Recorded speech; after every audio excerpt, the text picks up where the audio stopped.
Of all the ancient river civilizations, one of the most fascinating is ancient China. We see here the Huanghe River and the Yangtze River. The Huanghe is the Yellow River. These two rivers are the most important rivers on mainland China that flow for a great length. And in ancient China, they were extremely important, and we see the civilization on the landmass around it. If we go up here, we see agriculture. Agriculture and its output was very crucial in building the food base for ancient China to develop and grow and develop sophistication in its governmental and its socioeconomic systems and just general population growth as well. So this food and its surplus was crucial. Along with the food and agricultural growth, we also, something that comes out of ancient China that's extremely fascinating is the domestication of animals. This played a crucial role in helping ancient China have domesticated animals for a multiplicity of uses, in particular to ride, to use them for transportation, and also to use them along with agriculture to help make agriculture more productive.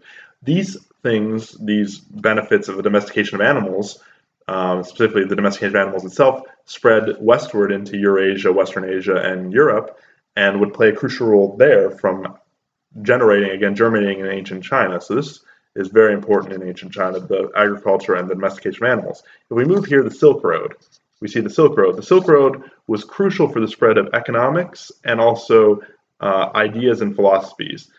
On economics, first we see up here, you can see dollar signs, dollar signs, and the Chinese renminbi symbol for modern currencies. But in the olden days, in the ancient period, the silk itself, the silkworm and the silk clothing and silk products were extremely prized and were one of the main exports from ancient China. What we know about the economic flow is that it helped to lay a base for what would eventually become the modern economic systems of our own current day. In the ancient period, the Chinese dominated the silk trade and were known widely as the silk people because people so widely sought their silk goods, their wonderful silk goods. We know that the Parthians, who were from Persia, modern day Iran, they played a key role as middlemen, where the Chinese would sell their goods through the Parthians further west to eventually the Greeks and the Romans, eventually the Romans. So this was very important in linking economics of the world and helped to lay the strong economic base for ancient China and the Chinese empires of the period. Also, the spread of ideas was crucial along the Silk Road, not just the economics, but the ideas again. So you eventually have Buddhism spreading across the Silk Road, and the ideas of Buddhism eventually becomes the main religion of China. And up until the modern period, Buddhism was the dominant religion before the modern Chinese state. Buddhism spread along the Silk Road and other ideas as well, such as Manichaeism and other ideas that would enrich intellectual lives of people throughout the region. So after talking about that, we can see talking about philosophy and religion. Here we have philosophies, in particular two that are extremely famous from ancient China, Confucianism and Taoism. Confucius lived in the 400s BCE, was very important for shaping ideas of how people should interact within society in ancient China. Familial relationships between father and children, father and daughter, father and son, husband and wife, but also broader relationships in society, such as workers and their manager or their boss, workers together, how people should relate within the society, different classes, different levels of society should relate. This was very crucial and formed the basis of much of the social interactions in ancient China. And also, after talking about Confucianism, we have Taoism, the yin and the yang, very famous Taoism, Lao Shi. Taoism is very interesting in it shaped a lot of the ideas of how people related to the world around them, the natural world around them.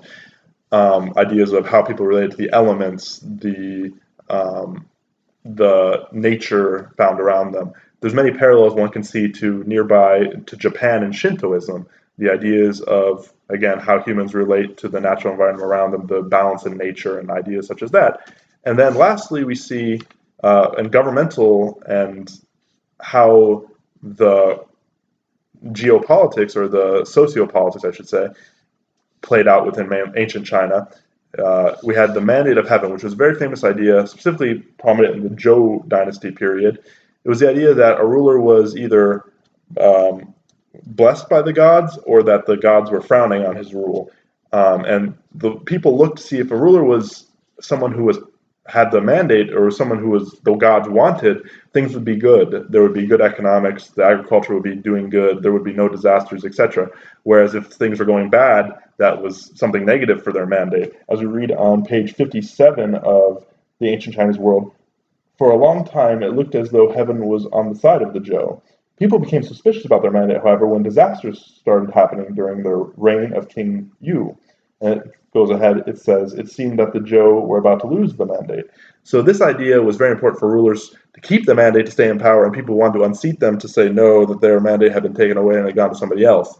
And you can see parallels even to later, much later ideas in Europe and the divine right of kings, etc.